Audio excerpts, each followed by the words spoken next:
Well, former FBI special agent and counterterrorism expert says Iranian sleeper cells may be hiding, quote, in plain sight.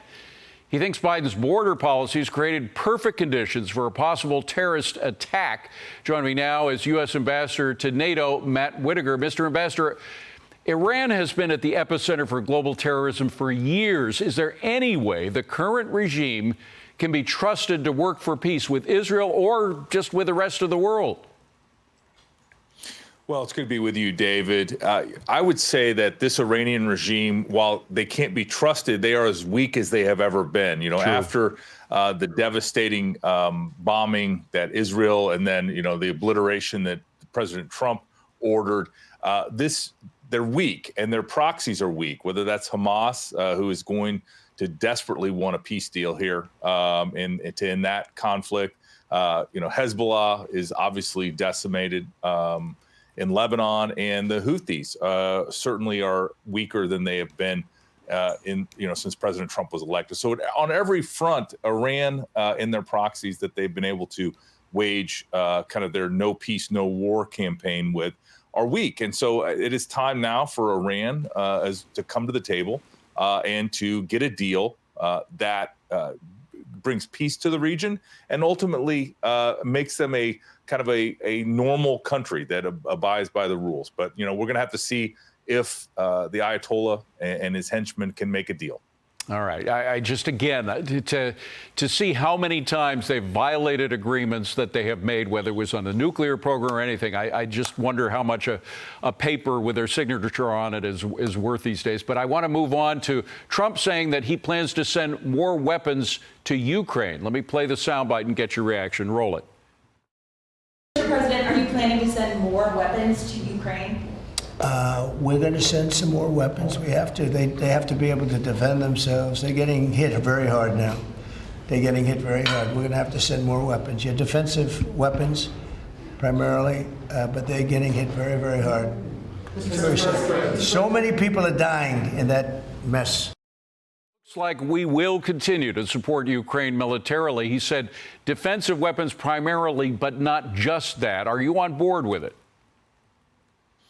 Well, of course. I mean, obviously, President Trump has earned our trust to make sure that this can be balanced and appropriate air defense, especially. Weapons can be supplied to Ukraine. But, I think what President Trump is certainly thinking about is how much can the United States give to Ukraine and at the same time maintain our strategic stockpiles? Because, we cannot have a weak United States of America. And so we need to make sure that we are constantly monitoring what's being provided and also make sure that both sides come to the table and get peace deal done. President Trump is a peacemaker first.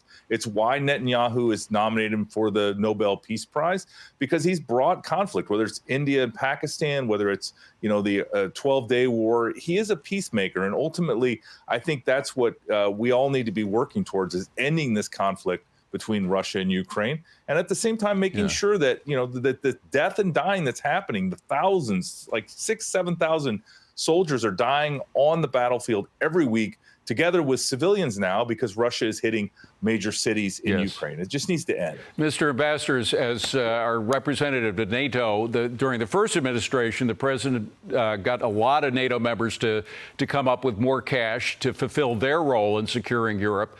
Are they doing so now? Is the pressure still on them, particularly with regard to Ukraine, but on other issues as well?